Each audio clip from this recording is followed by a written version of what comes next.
We're back in Photoshop here. So we have our layers now. Now we're going to go ahead and make our Quixel smart materials. So I'm just going to go through a little bit of what we have from our original PDS or PSD file. Um, we have our normal map. We have a base color map. Um, and then we have a material ID map. Really, the only thing that we should need is an ambient occlusion, but we have no real geometry yet, so it's kind of tough to get that unless we did it from our high poly geometry that we made the textures for, but we can always add that in later. Um, so I'm going to go ahead and close this file because I'm not going to be working in this exact file because it's already got a lot in it and it's really high in memory, and we need a clean start. So we're just gonna go to File, Save As, to save these maps out, and as PNGs. Um, so this one I called Map 4096 by 4096 9002, which is I just like to save in increments, and then Map A or Sheet A, um, and then you would add, an underscore normal for this PNG. But luckily I have all those set already, so I don't have to save. And then you would do the same thing for the base color and the material ID. So let's get started on a new file here. Okay, so we're in Photoshop. We started our Quixel Suite, and I'm going to show you how to use the Quixel Suite to make your textures. So the first thing we're going to do is click on this Dedo button here, and then we're going to you'll get this box here, and we're going to grab our mesh, which is just right now we're just going to use a 2D plane, which is right here, just a square plane. And then we're going to grab our ID map, which will make our mask for us. So our material ID for map A is this one. So I'm going to click open. Then we're going to grab our normals for map A, and I think that's all we need. What we're going to want to do is our output maps. We're going to be creating this for Unreal, so we want albedo for metalness, metalness map, gloss, bump, ambient occlusion, and our normal. Now there's some other maps in here that you can add depending on what you want to do, like opacity, emissive, and a bunch of different ones. So, but right now we're just going to use the Unreal template. So, and that's right here, calibration. You can use CryEngine, Disney, physical layers, rendering, skin, SkyShop, Unity. But right now we're just going to use Unreal 4. And the thing we have to do before is go to our links on our material ID, and we have to link our maps, or our mask, to the colors. So right now they're all undefined. Now they're actually supposed to come in from Photoshop since we used our swatches as those materials. Sometimes it brings them in as materials, but they aren't right materials. Sometimes it brings it in as undefined. It just kind of depends on how it's feeling to work or not. There's still a few bugs in Quixel, but it's a fairly simple software. So I'm going to show you how to use it to its best of its abilities. And so we're just going to go from the bottom of this list here, and what it's doing is trying to find this color, and it's trying to find it as a preset material. So what we need to do is you just left click on the area where you want to select the color. So this is going to be our concrete, and we can tell that by our map. Here is our map. So this is going to be this concrete right here. That's the same as this picture here. It's just there's no details, just a flat color. So we'll kind of use this to make our material selections here. So I'm just going to click on this and go to concrete, new concrete, and then if we bring this back up, this is going to be glass. So our green is our glass. So I'm going to left click on that and go to glass window, and let's get our background out of the way. This black is just the background, so there's a miscellaneous material for background. If we bring this reference back up, we have our brass here. That's this kind of gold bronze looking color, but it's actually brass. So I'm going to left click on that and go to metal, and then brass. Our red is going to be just a plastic, so it's PVC red. Then this color is, I think it's this granite down here. So if we go to stone and then granite, that wasn't it, but let's take a look at our reference again. So we have this color here, which is our rough concrete. So I'm going to click on that and go to concrete, old concrete. This color here is our copper, so I'm going to go to metal and then copper. We're still looking for this one, which I think is probably, as you can see, like there's wood around this door here, so I think this color is our wood. So if we go to wood and then varnished wood, that was it. So now we've got all these ones here, but scroll up a little bit and go with this green, which is, it's over here, here, and a little bit here, which is marble.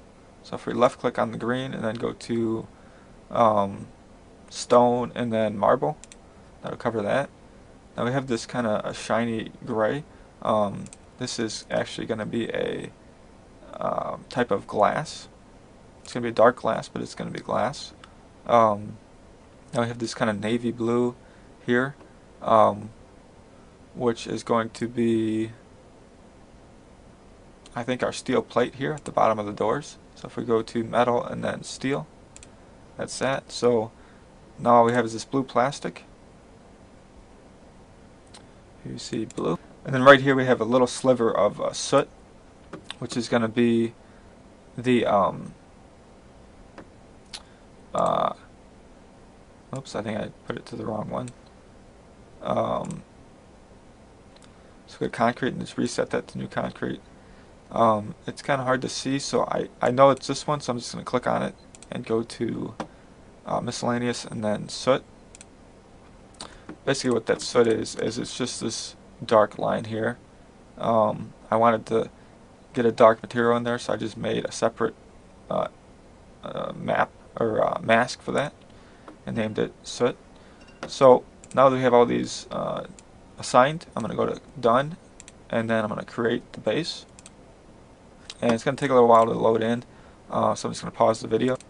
Okay, so it loaded our project, and I'm just going to kind of go through an overview of what these layers are here. So these ones at the bottom are our base layers. So that's going to give us our mask and our reflectiveness material for each material. So if it was copper and we named it copper, it's going to reflect like copper. The marble is going to reflect like marble, and the steel, and so on. So up here are actual maps that's going to go into our beta, occlusion, bump, gloss, and metalness, and normal. So what I'm going to do now is actually I'm going to try to make this copper here look like tarnished copper. So in fact, no, first I'm going to actually save my project, just in case it crashes or we make a mistake or something. We have to save it so we can come back to it. So I'm going to go to, in my copper group, this folder here, and it has tarnished right here, but I don't really see much of that tarnishing right here. So luckily I've made my own smart copper tarnish material from when I did this before. So it's going to be in our shared and then custom materials, and here it is, copper tarnished. And I'll go over how I save that and what it includes in just a second. So I'm just going to hit create. And do we want to add this material inside currently selected group? Yes. That's going to put it in the group that I'm in and not the main group. So let's just let this load here for a second.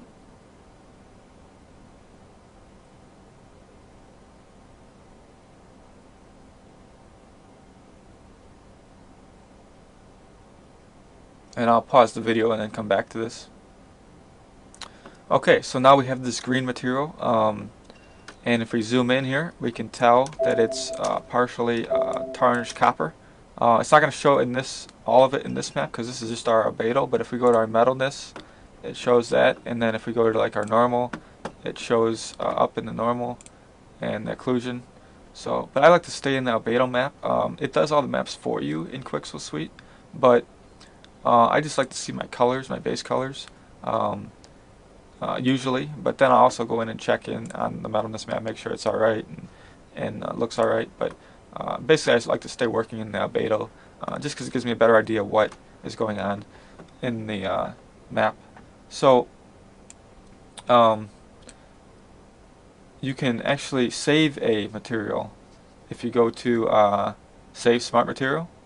You just click on this button and you'll just name it, and I have a few of them saved here, but I'm going to cancel it, and then you'll be able to pick it from your smart materials like we just did. So I'm going to go in this copy material and kind of show you what it looks like. But first I'm going to go into our viewer, our 3D. This will make us view this map on a 3D plane, which we already imported when we first imported all these settings. So here is our plane. Oh, another important tip. You can see it's kind of messed up here because all these dots here, or these triangles. That is a problem with the way it was imported as OBJ. It's doing this because when we imported our plane, it was not triangulated in 3ds Max first. So let me just open Max and I'll just show you exactly how to do that to avoid that, because in the 3D viewer it has to be triangulated first. Otherwise it will not show up at all, or show up like this where it's all messed up.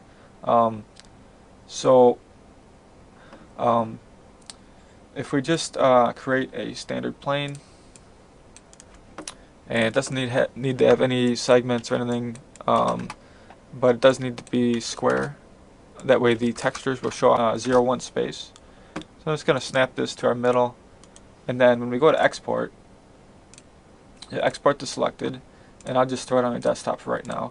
Usually I think quick selects OBJs, so we'll call this plane, and then when you save it, you got to make sure to click on, well, one thing is click on the normals, and quads, it does not like quads, so it likes triangles. So if you click on triangles and then export it, it will be fine when you import it into Quixel's 3D.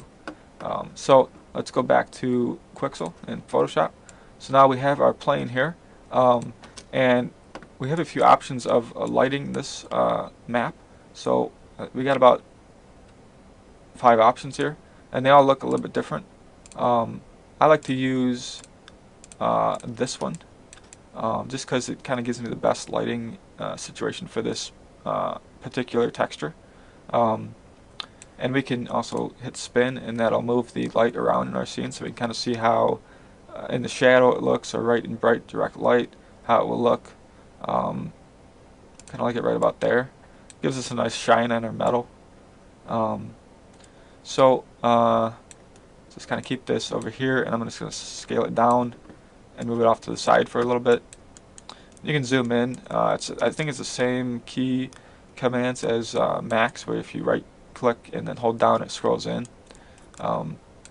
Pretty easy to get used to, but we don't want this here, so let's get rid of that. Just hit spacebar, and that'll bring that back up or hide it. Okay, so it looks like it didn't update our copper here. So because here it's green, here it's like a copper color. So if you hit this button down here called Force Refresh 3D, it will update this in your scene. So now it's a green color. Okay, so we got to get this copper not looking so much like a glare on here, and this change this bottom color. So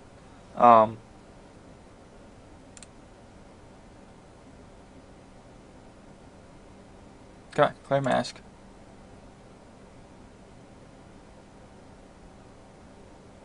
Okay, so that did help.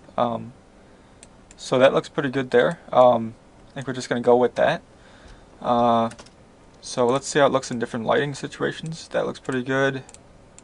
I think we're good. Okay, that kind of looks like aged copper. So at this point, I'm going to hit space, and it was just this mask that was doing it. So I'm going to go to our project and hit Save Project.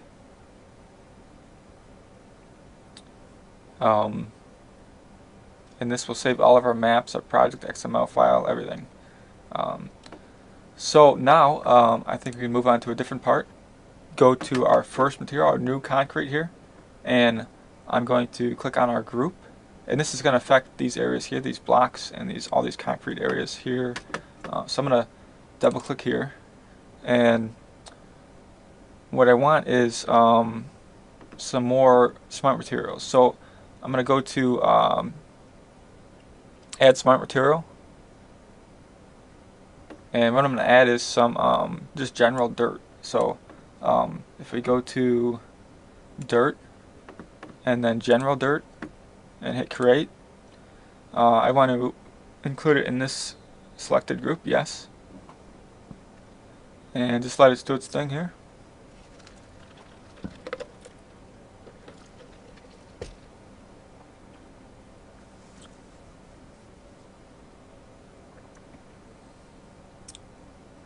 So already that helped a lot. With that off, you can see, just look at this area here where I turned this off. It greatly affected the crevices and filled them in with just general dirt. So, and that does that based on our normal map, which is up and down in bevelness and in depth. So it knows to fill in these cracks. Now I'm also going to put some soot there, and I'm going to create a mask for it. So if we go down to dirt and then soot below, click create, yes. This is going to create some more dirt on our blocks, our concrete blocks, and so it kind of created too much. That's a lot of dirt.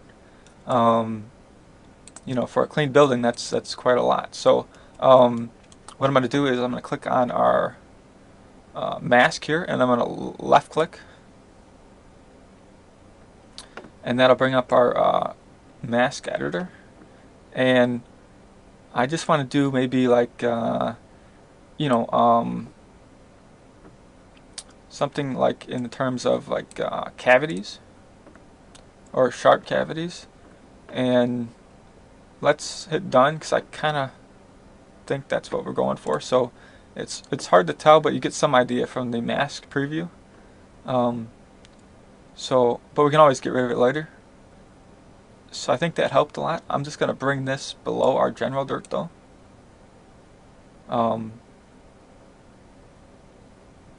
Okay, so now with our soot off, let's see what this would look like. So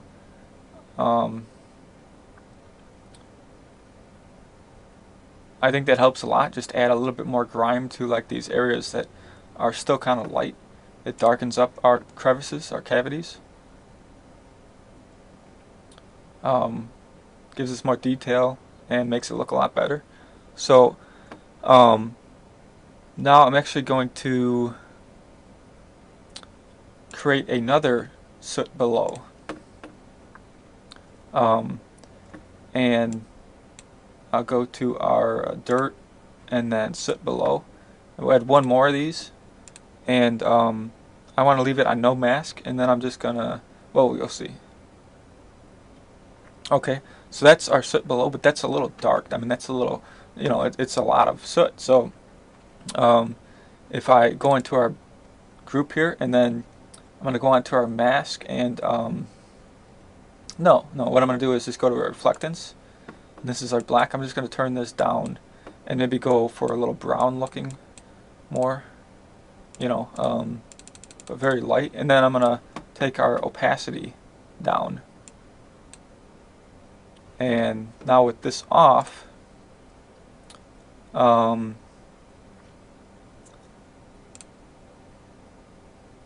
looks a lot better with it on. Just gonna add some grime and stuff. Looks like our 3D messed up again with our preview of our textures. I want to add one more smart material, and this is a mortar, which is going to add like a something more to it. So if we go to, I think it's called mortar.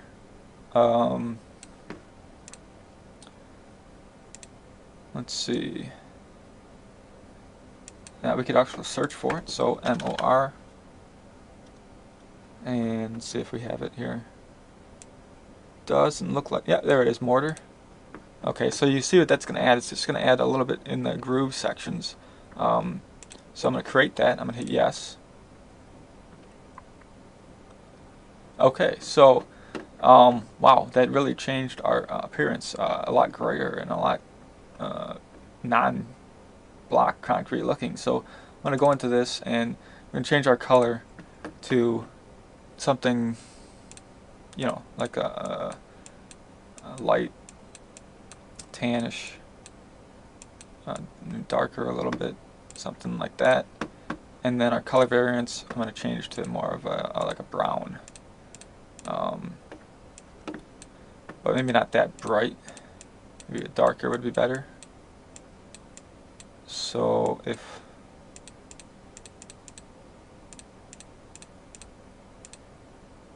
you know, it's kind of messing with these colors.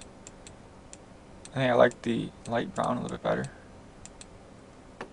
So maybe something like that, and then I'm just going to bring the opacity down.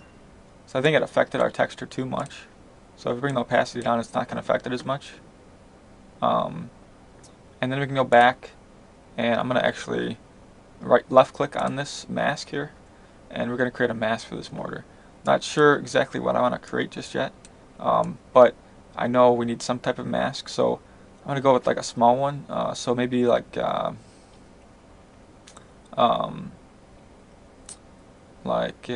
maybe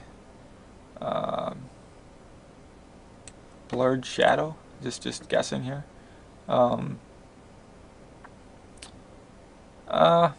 Yeah, I guess we could try that.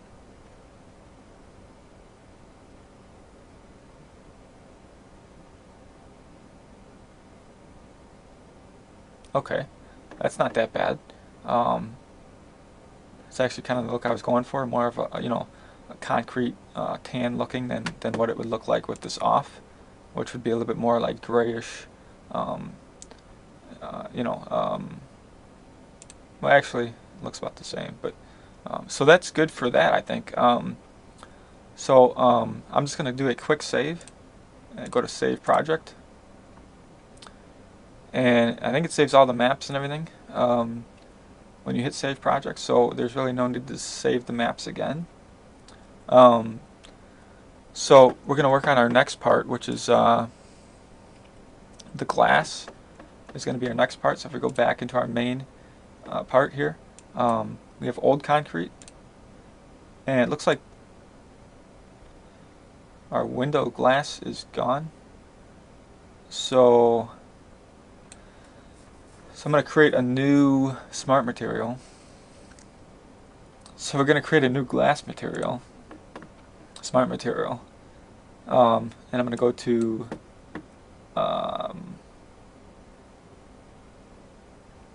glass, and then I want this to be a window. I think we're actually going to add like a bottle glass to make it a little bit more interesting, but for the main bottom layer I'm going to create just a regular window. Okay, so it created it between our concrete and window here, so I'm just going to drag this up to below our concrete, and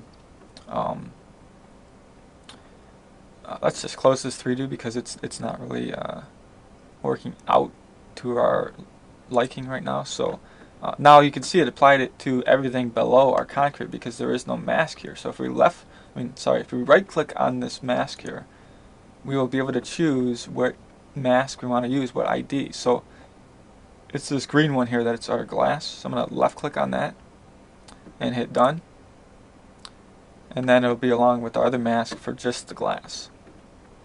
So glass is pretty dependent on viewing it in real time with all of our HDR and physically based materials. So viewing it in this mode with just our albedo isn't really going to help us much. So what I want to do is I'm going to stop the video and we'll continue on from the next one, and I'll get 3D working again, and so we can preview this live, because otherwise we're not going to know really what our windows are going to look like. So I'm just going to go to Save Project, and then I'll close out Photoshop, I'll close out Quixel, and hopefully that'll solve our preview window problem.